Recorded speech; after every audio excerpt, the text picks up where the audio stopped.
Fake Boyfriend. Young Love, Book 1. Written by Suzana Thompson.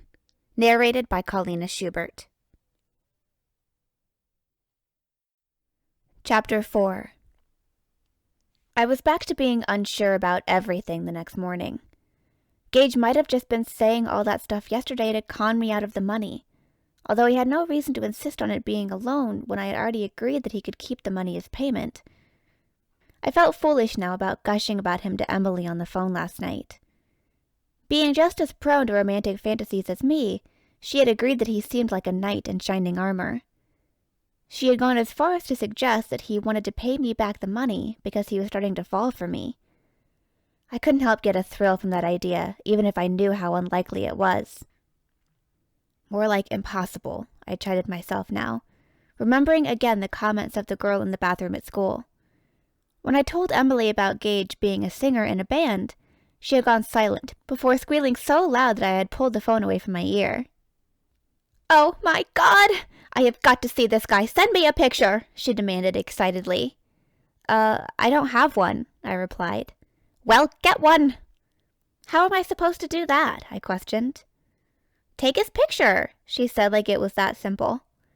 "I can't do that," I balked. "You can't take a picture of your boyfriend?" "You know he's not," I reminded her. "Yet," she stressed. "As soon as he is, you get that picture. I can't wait to see it. Anyway, when are you going to see his band?" "He hasn't said anything about that," I told her. "Well, I want to hear all about it when you go. I can't believe you're dating a guy in a band. That is so sexy." "I don't even know if he's any good," I had laughed, not wanting to get into thinking about how sexy Gage was. "He might have a terrible voice." "A hot guy in a band is still sexy," she insisted. I pushed away the thought of that girl calling him pure sex, but I was curious about how he would be on stage in front of an audience. I still couldn't picture it. Last night I had decided to ask Gage about his band the next time I talked to him, but this morning I wasn't sure if he would talk to me again at all. Today I would discover what kind of person he really was. Either he was trustworthy and kept his promises, or he was a liar who had swindled me out of my money. At least I wouldn't have to be in suspense for long. I looked at his name in my contacts and wondered if he had given me his real number, even though he was the one who had suggested that we exchange phone numbers.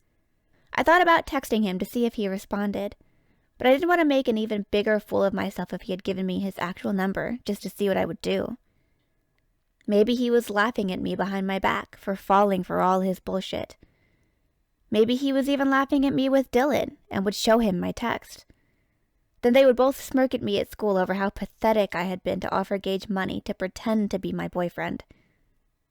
Feeling sick with the realization of how much more likely that was than Gage being a knight in shining armor, I sank down onto the edge of my bed. Even Courtney had warned me about Gage. I had no one but myself to blame for being gullible enough to hand over the rest of the money to him before he had finished the job. I heard the sound of a text notification and looked at my phone. My heart began pounding when I saw it was from Gage. "Good morning, Sarah. Can you pick me up from Joe's auto service?" He had also included the address of the shop. I debated how to respond as I wondered if he was just using me for a ride to school. Did he want to get one last thing out of me before he dropped me? Would this give him one more thing to laugh at me about when he passed me in the halls? I decided that this would hardly make a difference if he ended up betraying my trust about finishing the job I had hired him for. "I'll be right there." With my stomach tied up in knots, I hadn't been planning to eat breakfast anyway. I left the house and used my GPS for directions to the auto shop. It was obviously closed, and Gage was standing in front of it. He smiled at me as he walked toward my car and got in. "Thanks." "What are you doing here?" I asked. "I dropped off my car," he replied. "Joe told me where to leave the keys. I wanted to make sure they started working on it as soon as possible, so that I could have it back in time for the weekend." "I thought you said the brakes didn't work. How'd you drive it here?" I questioned. "They haven't completely given out yet," he answered. "I drove slow, and I just had to start braking at a distance before I had to stop." "That sounds dangerous," I remarked. "You should have had it towed here." His expression soured. "That costs money." I try not to spend any where I don't have to. But you have a job, I blurted. What do you do with the money you earn? I normally wouldn't have been so rude, but my suspicions about him had put me on edge. For all I knew, he could have been using my money to fix his car and saving his own to buy himself what he wanted. I help my mom pay bills. I stared at him, unsure how to respond to that unexpected answer. Can't she, get some kind of assistance? She makes too much to qualify, but she lives paycheck to paycheck.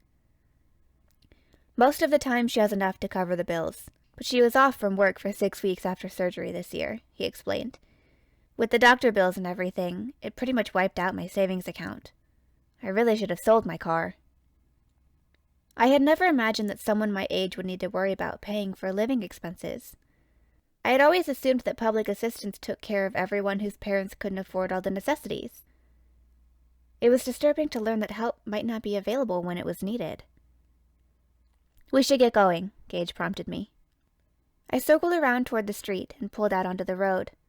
As I drove to school, I felt awkward about asking him about his finances.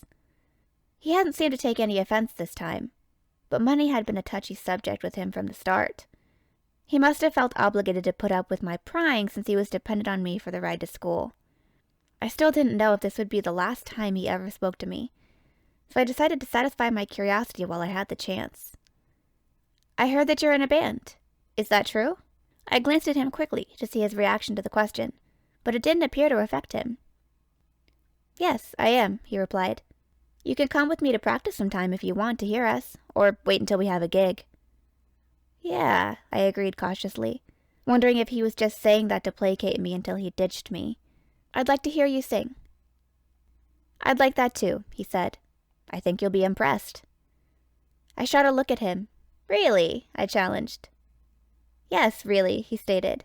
I'm not one for false modesty. I'm really fucking good. Well, I said dryly, you sound like a rock star already. I will be, he declared with total confidence. I glanced at him with a bemused expression, but I didn't comment. This was a side of him I hadn't seen, so maybe he also had a charismatic side that came out on stage. Now I really wanted to find out if his confidence was warranted. We practice at Dylan's house, he told me, and I know he'll be fine with you coming over. Dylan's in the band too? I questioned in surprise, although I had previously thought that he was better suited to performing than Gage. Yeah, he plays lead guitar. That's nice that your friend is in your band with you, I said, thinking that it was cute how they shared dreams of rock and roll stardom. He wouldn't be if he wasn't any good, Gage replied, sounding completely serious. Since I was stopped at a red light, I was able to give him a longer look. He returned it with a challenging expression. I heard the way you said that, he told me in an accusatory tone. It's what everyone thinks, that we're just screwing around, having fun. But I take it seriously. It's my whole future. I found that attitude alarming. Of course, I understood how fabulous dreams about your future could brighten your life, but I was enough of a realist to know how far-fetched dreams of stardom really were. It was a nice fantasy, but you had to have a backup plan for your life. Even my mom hadn't gotten very far in the modeling world after some initial success, and she'd had to switch careers. But what are you going to do if that doesn't work out? I asked. He shut me down immediately. It will. I know it. You don't know that, I began. I do, he insisted. I know it sounds arrogant, but it's not. It's my destiny. I've known it ever since the first time I went to a concert when I was 10 years old. I can't explain it, but when I saw them up on that stage, something happened. I just knew I'd be up there someday. Something about the way he said that gave me goosebumps, and I got a sense of what he must have felt. It was completely irrational, but he almost had me convinced. Trying to shake off my somewhat eerie mood, I focused on facts. 10. That's kind of young. I didn't go to my first concert until I was 13. My dad took me, he explained. It's actually the only concert I've ever been to, except for the gigs my band has played. I was now inching along behind a line of cars, waiting to turn into the school parking lot, so I was able to spare him another full-on look. You're kidding. You haven't gone to any more? His lips compressed into that hard expression I recognized before he answered flatly. I can't afford the cost of tickets. "Oh," I responded, and returned my gaze to the cars in front of me. We lapsed into silence for a few minutes until I worked up the courage to attempt to ask him about his father. Your dad? He's in prison." My head whipped around in shock, and I gaped at him as he stood looking forward with a stony expression. The beeping of a horn behind me startled me into action, and I looked ahead and saw a widening gap between me and the car in front of me. I was a little too quick to accelerate, and my car jerked forward before I slammed on the brakes in fear of hitting the car in front of me. "Sorry," I mumbled as my heart pounded in my temporary panic. Gage said nothing as I carefully paid attention to where I was going and eased the car along the road until it was my turn to make the turn into the school parking lot. The atmosphere between us became extra awkward when I parked the car and turned off the engine. I was still avoiding looking at him, and I couldn't think of a single thing to say, so I scrambled out of the car and retrieved my backpack from the back seat. Gage did the same, and I pressed the button to lock the doors. Before I could step away from the car, Gage had come around to my side. "Hey," he said, stepping closer to me. Since he was speaking to me, I now felt compelled to look at him. I saw him watching me with a serious expression on his face. "Do you still want me to—" My heartbeat sped up as he trailed off, and I waited expectantly for him to finish the question. "What?" I prompted as he looked away. He glanced back at me and shoved his hands in his pockets. The job you wanted me to do. Is that still what you want?" Disappointment slammed into me. This was what I had expected, although he was doing it in a nicer way than I had anticipated. "You want out of it." I couldn't keep the hurt out of my voice. Surprise showed in his eyes. "Me? No, I don't. I just thought you might not want—" I couldn't imagine why he would think that I would want to end our arrangement, but my spirits instantly lifted with hope. "You'll still do it?" His expression brightened too. "Of course. I told you I would." A huge smile broke out on my face as happiness surged through me, pushing away all the worries I'd woken up with. Against all odds, trusting Gage hadn't turned out to be a mistake. He smiled back at me, and I contentedly turned to walk toward the school building.